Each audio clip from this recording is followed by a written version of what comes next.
Assalamualaikum warahmatullahi wabarakatuh. Perkenalkan, nama saya Murina Cynthia dan bersama dua rekan saya, Hidayatul Asna dan Mita Handayani, akan mempresentasikan hasil diskusi kami dengan materi kepemimpinan. Definisi kepemimpinan.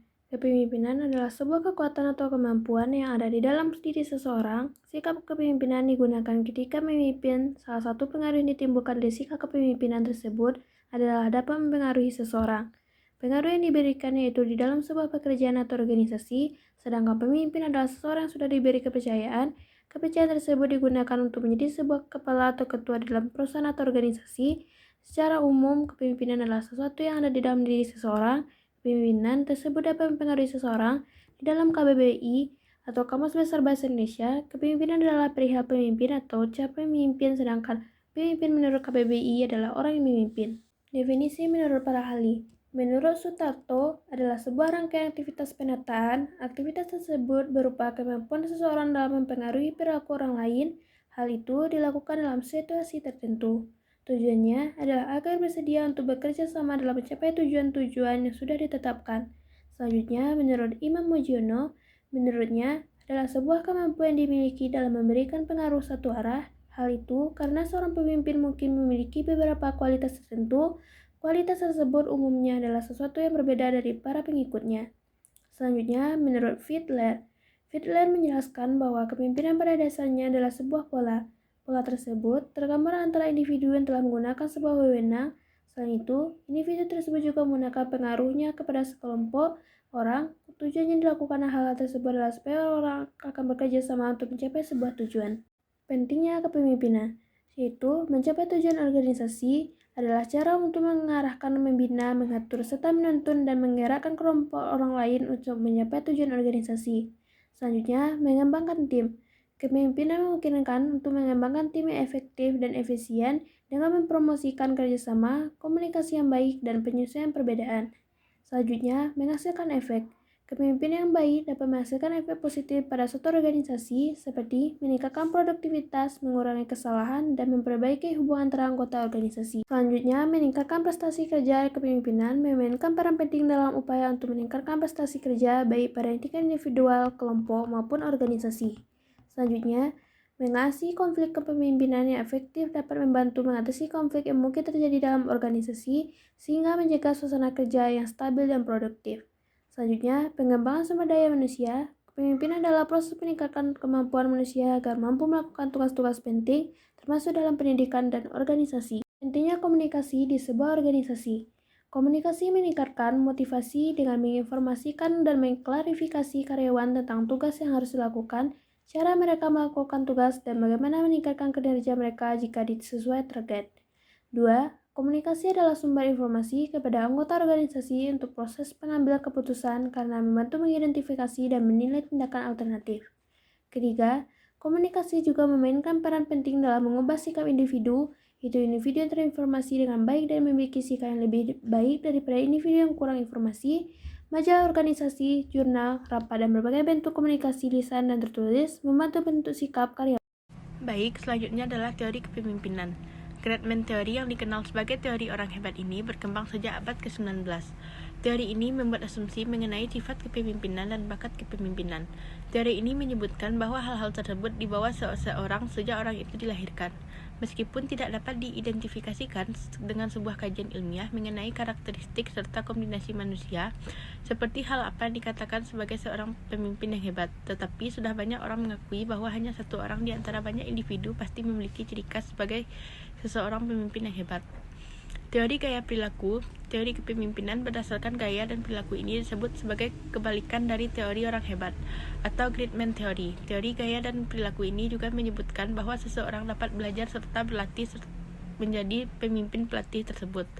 Dilakukan melalui sebuah ajaran, pengalaman, serta pengamatan yang dilakukan secara baik.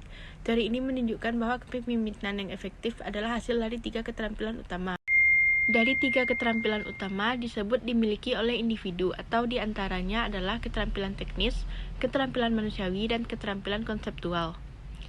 Teori transaksi atau transiksional berasal dari kata transaksi.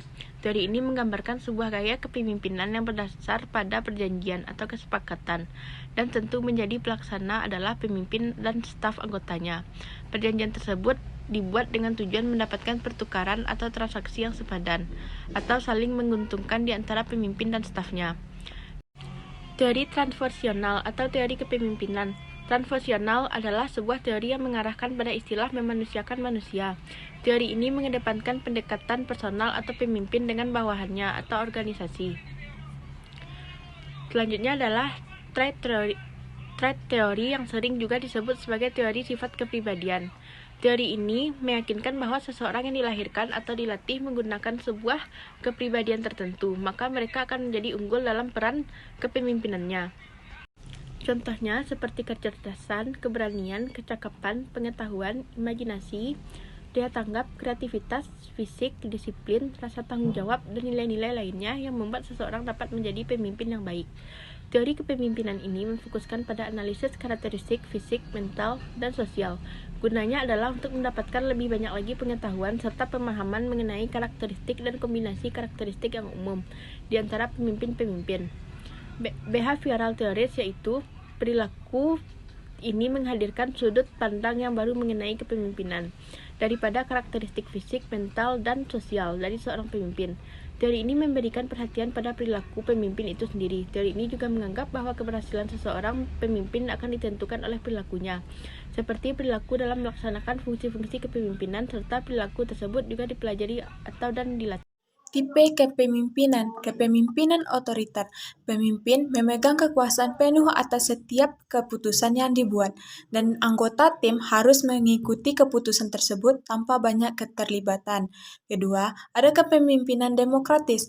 Pemimpin memberikan kesempatan kepada anggota tim untuk mengambil keputusan bersama, menghormati pendapat dan perbedaan pendapat. Ketiga, itu kepemimpinan delegatif. Kepemimpinan delegatif itu pemimpin yang menganggap bahwa anggota tim memiliki kemampuan dan tanggung jawab untuk menjalankan tugas secara mandiri dengan pengawasan minimal dari pemimpin. Keempat, kepemimpinan transformasional, yaitu pemimpin fokus pada perubahan dan adaptasi terhadap perbedaan yang mendukung anggota tim untuk berkembang dan mencapai potensi penuh. Selanjutnya itu ada kepemimpinan transaksional. Pemimpin berasumsi bahwa anggota tim harus selalu siap untuk beradaptasi dan mengambil tanggung jawab atas perubahan yang terjadi. Berikutnya kepemimpinan karismatik. Pemimpin yang memiliki kebahakan dan mengarahkan anggota tim dengan sentimen dan emosi, dengan fokus pada hubungan interpersonal dan motivasi anggota tim. Selanjutnya, kepemimpinan otoritas. Pemimpin yang berasumsi bahwa organisasi adalah milik pribadi dan mengutamakan keputusan dengan kekuasaan penuh. Kepemimpinan paternalistik.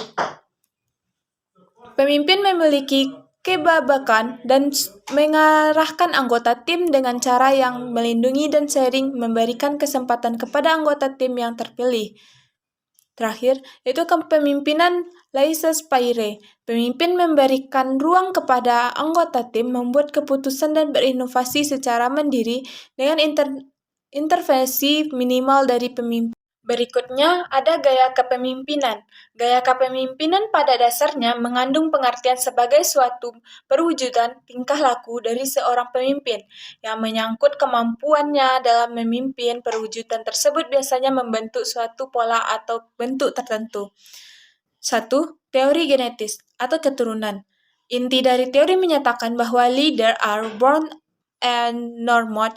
Pemimpin itu dilahirkan, bakat bukannya dibuat. Pada penganut aliran teori ini mengetengahkan pendapatnya bahwa seorang pemimpin akan menjadi pemimpin karena ia telah dilahirkan dengan bakat kepemimpinan. Berikutnya itu teori sosial. Jika teori pertama di atas adalah teori yang ekstrim pada satu sisi, maka teori ini pun merupakan ekstrim pada sisi lainnya. Inti aliran teori sosial ini bahwa leader are made on and not born. Pemimpin itu dibuat atau dididik, bukannya kodrati. Jadi, teori ini merupakan kebalikan inti teori genetika.